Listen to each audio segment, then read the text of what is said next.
Добър ден, аз съм GPS Street, администратор на GPS Street форум и искам да ви покажа моя малък опит с едно старо Pocket PC, което мисля, че успешно успях да превърна в медиен център за автомобил, позволяващ GPS навигация, както и слушане на различни медийни файлове, музика и видео.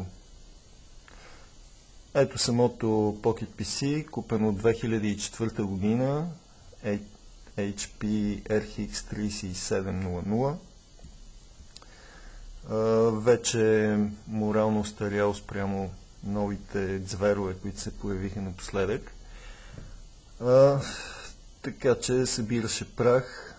Използвам напоследък главно моя смартфон Nokia за навигация в автомобил, но въодушевен от идеята да направя приличен тунинг на таблото, реших да вградя това устройство, тъй като не ми е много ценно, ако му се случи нещо. Така, каква ми беше идеята? Голям недостатък на Pocket PC-тата е навигирането с писалка. Идеята ми беше да направя навигацията по интерфейса само с пръсти. Затова използвах софтуера WizBar, който позволява създаването на специфичен интерфейс, десктоп интерфейс, на който могат да се правят собствени бутони, шорткъти, водещи към отделните софтуери. По-надолу във форума са описани софтуерите, които съм използвал. Мога само да кажа, че паметта на Pocket PC-то не е запълнена въобще. Има над 30 мегабайта програмна памет и виждате тук 9 мегабайта памет за складиране на файлове. Цялата памет на това Pocket PC е 64 мегабайта. Естествено, основните софтуери лежат на карта памет.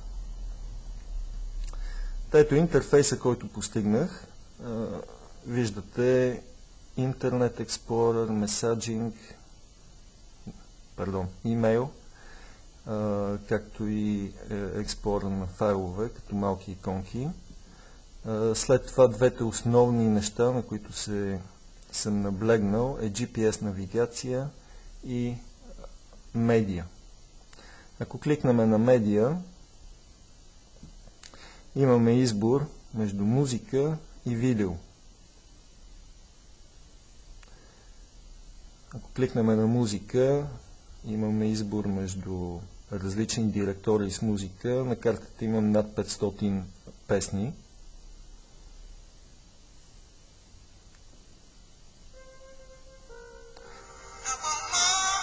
Хубавото на този софтуер е, че цялата навигация може да се извършва с пръсти.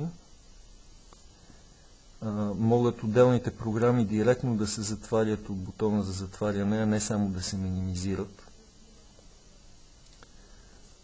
Нека да видим на видео. Ето едно филмче, което съм записал за детето.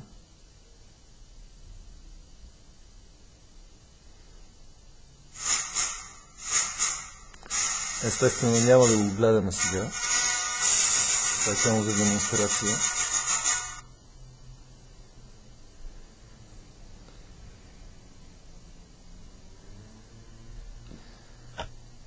Връщаме се на основния екран.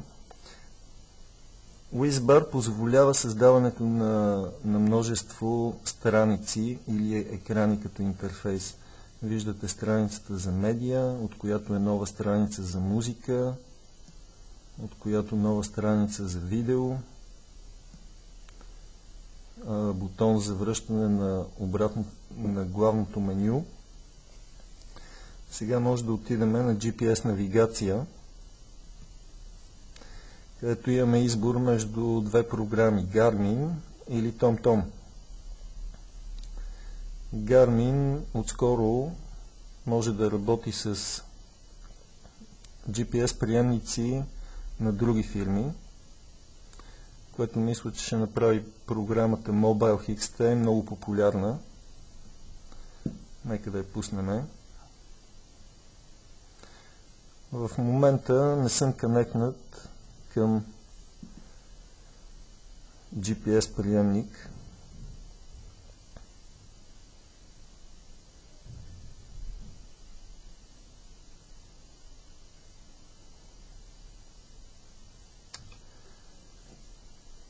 Повече за това как да използвате Garmin с различни от Garmin GPS приемници може да прочетете някъде в форумите. Може да се консултирате и с един руски форум forpda.ru, в който е описано подробно как да направите нужните конфигурации.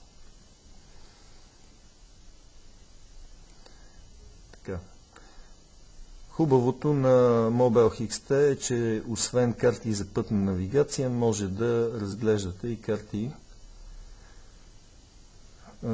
топографски карти, т.е. да се използва както на пътя, така и за разходки в планината. Хубави топографски карти се предлагат от topomaps.info за България.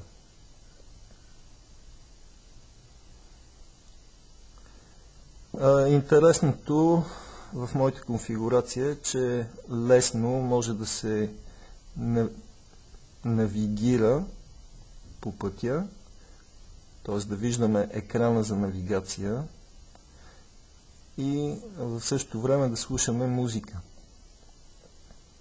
За целта първо трябва да избереме музика.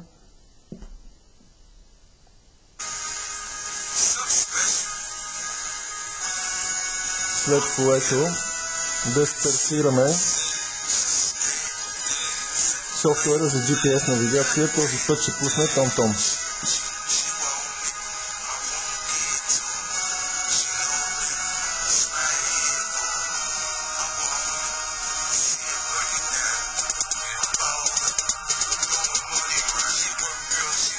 И когато сме конектнати към GPS приемник,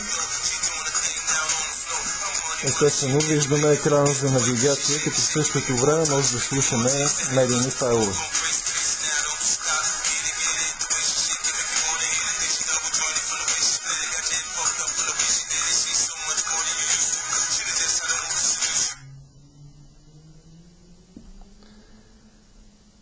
Това беше моята малка демонстрация, как едно старо Pocket PC, все пак може би минимално е необходимо да е с Windows Mobile 2003, за да върват софтуерите на Garmin и на TomTom.